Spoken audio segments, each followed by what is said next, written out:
Welcome to Transforming the Toddler Years, a Core 4 parenting podcast for conscious, cycle-breaking parents ready to turn toddler tantrums into teachable moments.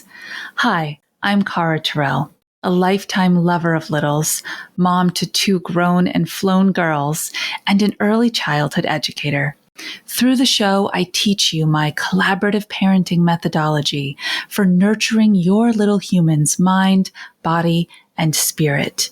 Because how you connect and collaborate in the first 5 years is how you raise happy, healthy kids who grow into the best version of themselves and find true success in school and life. Welcome back, Toddler Tribe. Today we're talking about television. I know, one of those topics that our kids ask to access quite a lot. So I just want to tell you a story. Recently, I was hanging out with a little girl who's 4 and change. I don't remember how much past 4 years old she is, but she's about 4. And playing is what I went over to do.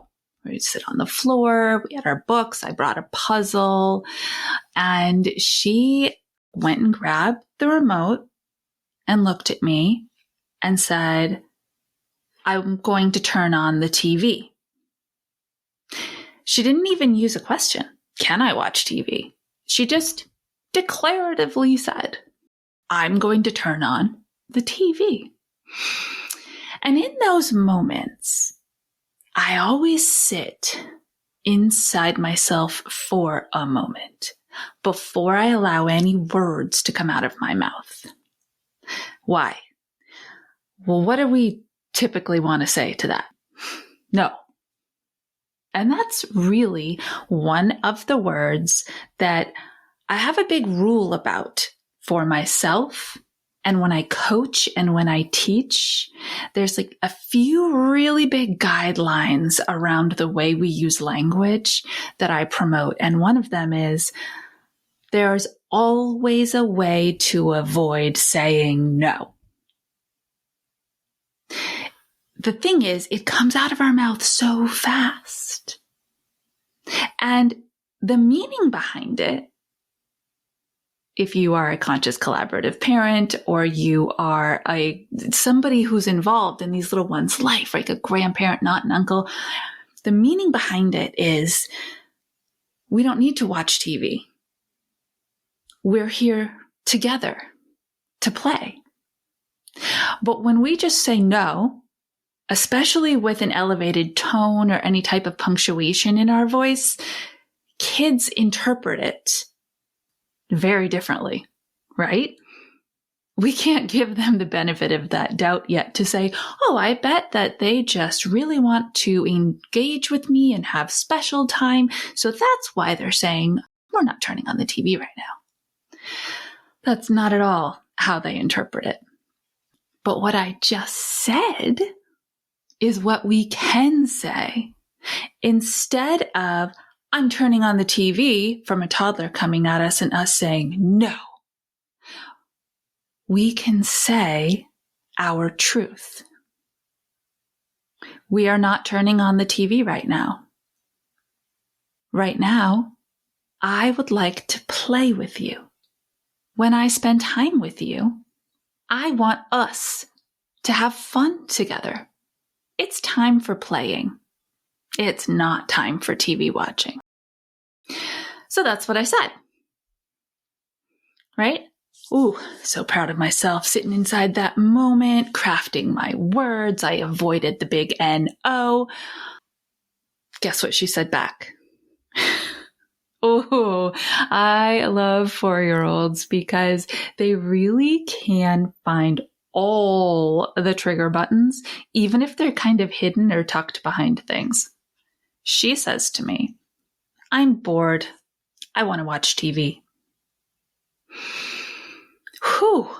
Again, I took a long, deep breath and asked myself, what do I want her to remember about this moment? What do I want her to hear And what neural pathway do I want to connect? What story do I want to create that hopefully she will repeat in her head when she reaches a moment like this again?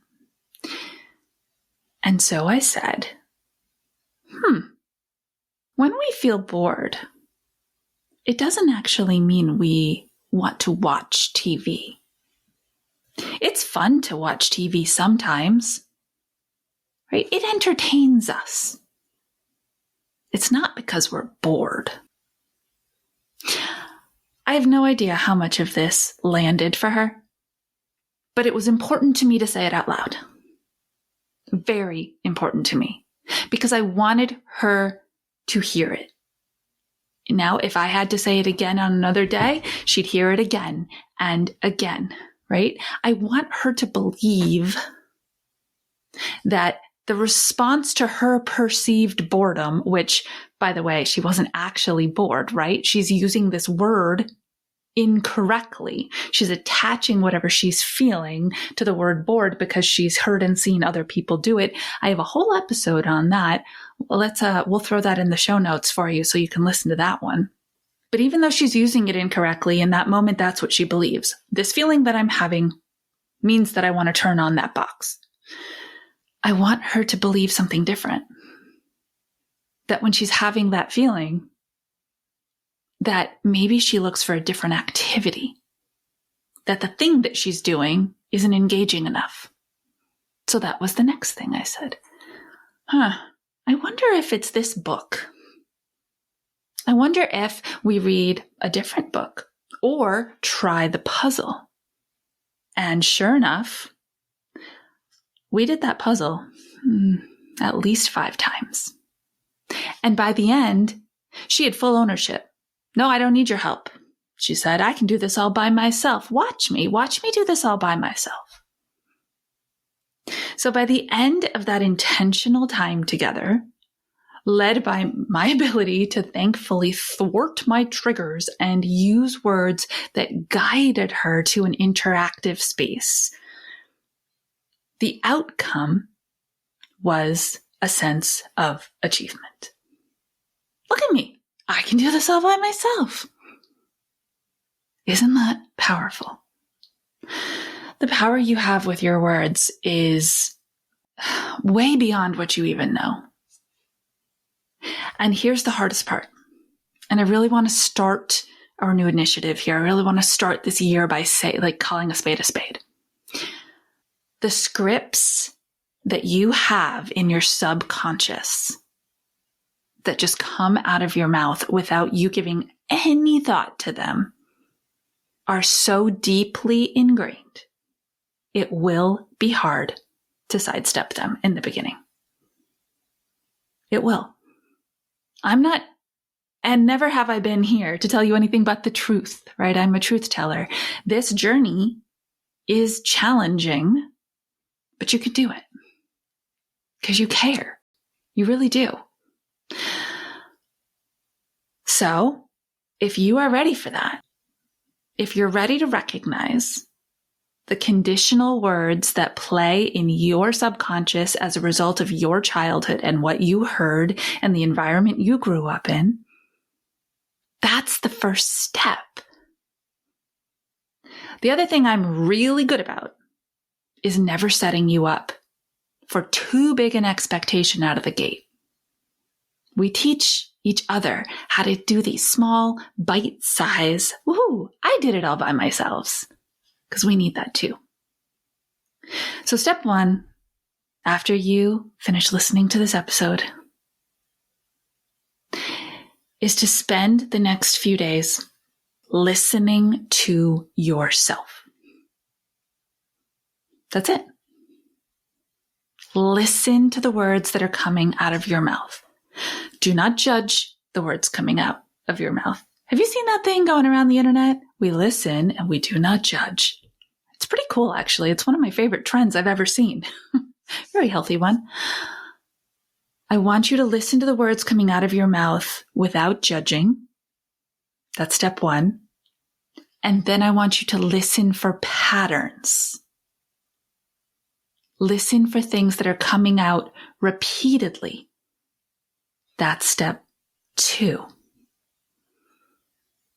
If you can start there, that's the level of awareness that you're going to need in order to recognize a trigger, hear it before you say it. That's a big step down the line. You're ready for this journey. Your kids are so capable. Just be there with them. Keep doing what you do and listen to yourself and to them. That's it. That's your only assignment today. See, the teacher in me is coming out strong now. Of course, you get to decide if this is an assignment that you want to accept. And if you do, then I would love to be on that journey with you. So please do me a big favor and let me in. Let me know that you are ready for this. Scroll on down after you listen, rate and review the show, and then shoot me a DM over on Instagram and say, I'm in. I want to change the way I use my words so that I can connect with my kid and get better results. And I will be your cheerleader. Oh, you know, I get all fired up about this stuff, but I really care because you are the one who is communicating with these kids all day, every day. That's a lot of words. That's a lot of misinterpretations. That's a lot of meanings. That is a lot of unintentional stuff that came from your past that you're throwing to your future. That's a lot of opportunity to change the game. All right. I am rooting for you, but you know what to do. I gave you your marching orders. Until next episode, stay mindful and proactive as we transform the toddler years.